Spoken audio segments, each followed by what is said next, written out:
Majority couples में दोस्तों, क्या आपको पता है कि सबसे बड़ा डर कोई भी एक पार्टनर को जनरली क्या होता है? वो डर होता है कि उनका पार्टनर उन पे चीट ना कर दे, फिर चाहे वो मेल हो या फीमेल हो, बॉयफ्रेंड हो या गर्लफ्रेंड हो, हस्बैंड हो या वाइफ हो। ये एक बहुत बड़ा डील ब्रेकर होता है मजॉरिटी लोगों के लिए कि अगर मेरा हस्बैंड या अगर मेरी वाइफ चीट करती हैं तो मैं उन्हें छोड़ दूंगा।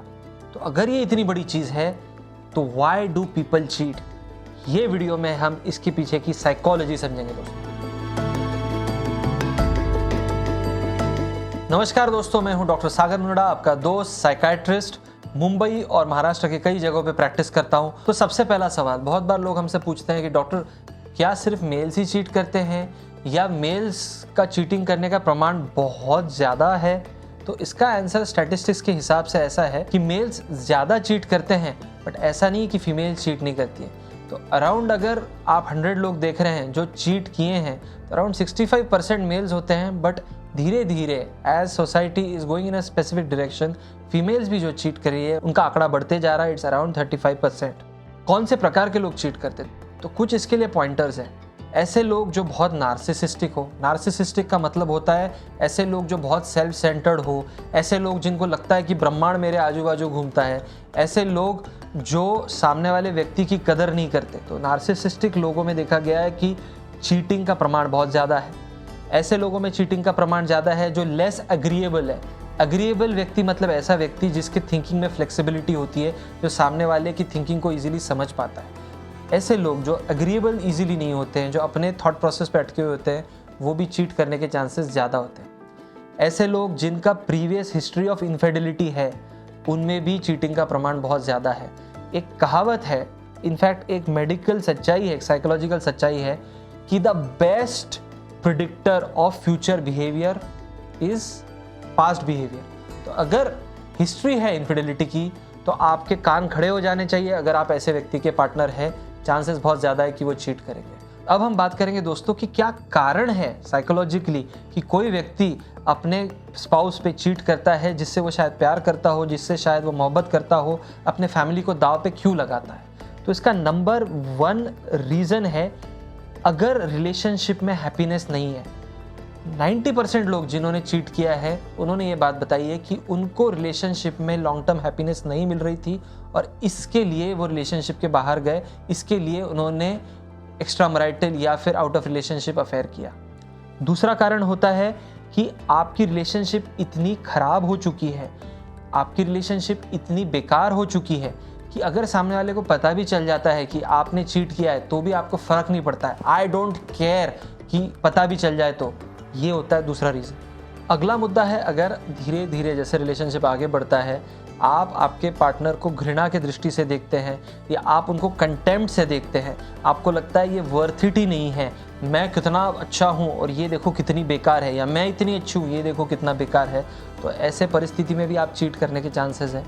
एक और रीज़न होता है कि अगर आपको लगता है कि रिलेशनशिप में आपकी कोई वैल्यू नहीं है, रिलेशनशिप में आपको कोई तवज्जो नहीं मिल रहा है, रिलेशनशिप में आपको इंपॉर्टेंस नहीं मिल रहा है, रिलेशनशिप में आप अकेले ही ट्राई कर रहे हो, तो एक तरह से सामने वाले को सबक सिखाने के लिए, एक तरह से सामने वाले से बदला लेने के लिए, एक तरह से सामने वाले से रिवेंज लेने के लिए भी, भले ही आपको जिस व्यक्ति के साथ आप चीट कर रहे हो उसके प्रति भी बहुत कोई खास अट्रैक्शन नहीं है, लोग सिर्फ रिवेंज के लिए भी चीट करते हैं।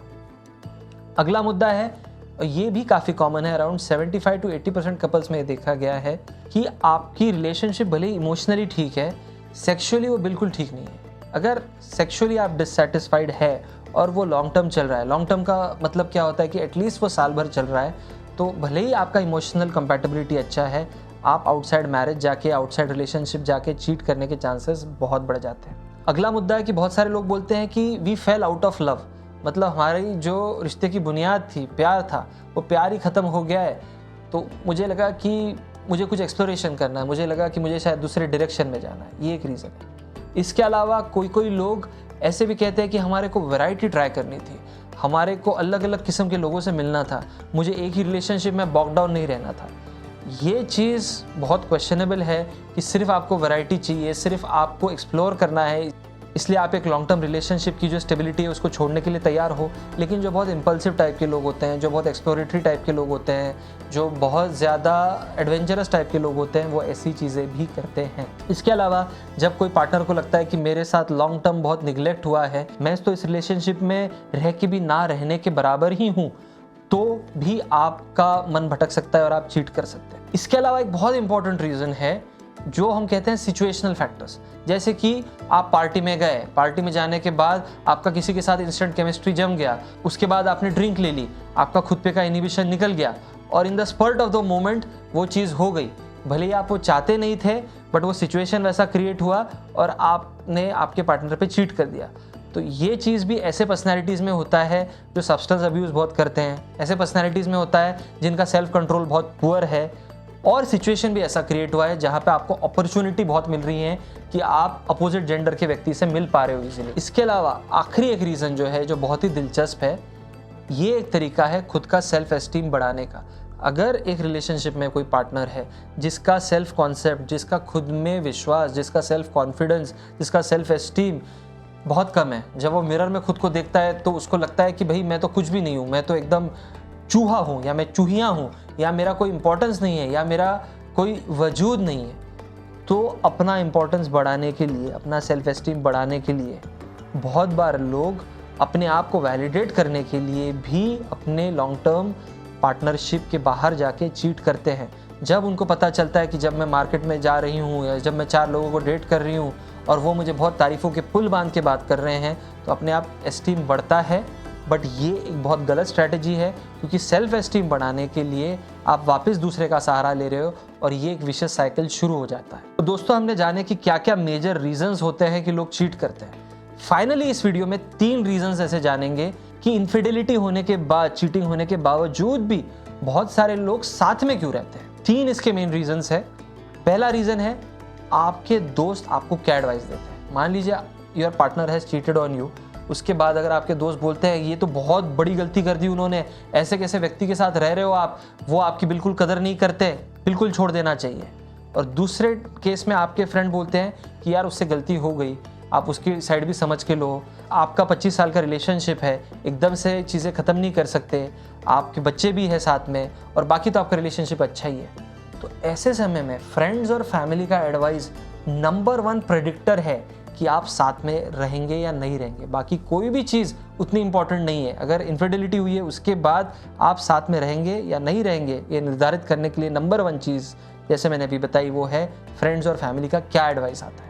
दूसरा चीज़ है, अगर आपके शेयर्ड फाइनेंसेस है तो आप सेपरेट होने के चांसेस कम हो जाते हैं। और तीसरा है कि अगर आपको बच्चे हैं, इफ़ यू हैव चिल्ड्रन, फिर आप बहुत बार खुद को समझाते हैं कि भले ही ये व्यक्ति वर्थ इट नहीं है, भले ही मेरी वाइफ वर्थ इट नहीं है, भले ही मेरा हस्बैंड वर्थ इट नहीं है, हमारे बच्चे साथ में हैं और अभी उनको हमारी ज़रूरत है, तो भले ही इनफिडेलिटी होती है आप रिलेशनशिप में कंटिन्यू करते हो। तो दोस्तों, इनफिडेलिटी, चीटिंग हमारे समाज में बहुत रैम्पेंटली बढ़ रहा है। ये एक रियलिटी है। इसको कम करने के लिए हमें हमारे साइकोलॉजिकल डिफेंसेस स्ट्रॉन्ग करने होंगे। बट ये क्यों होता है, ये आप ज़रूर आपके पार्टनर के साथ शेयर कीजिए, आपके दोस्तों के साथ शेयर कीजिए, क्योंकि भले ही आपको लगता है कि मेरे साथ ये कभी नहीं होगा, ये चीज़ कभी भी किसी के भी साथ लाइफ में कोई भी मोड़ पे हो सकती है।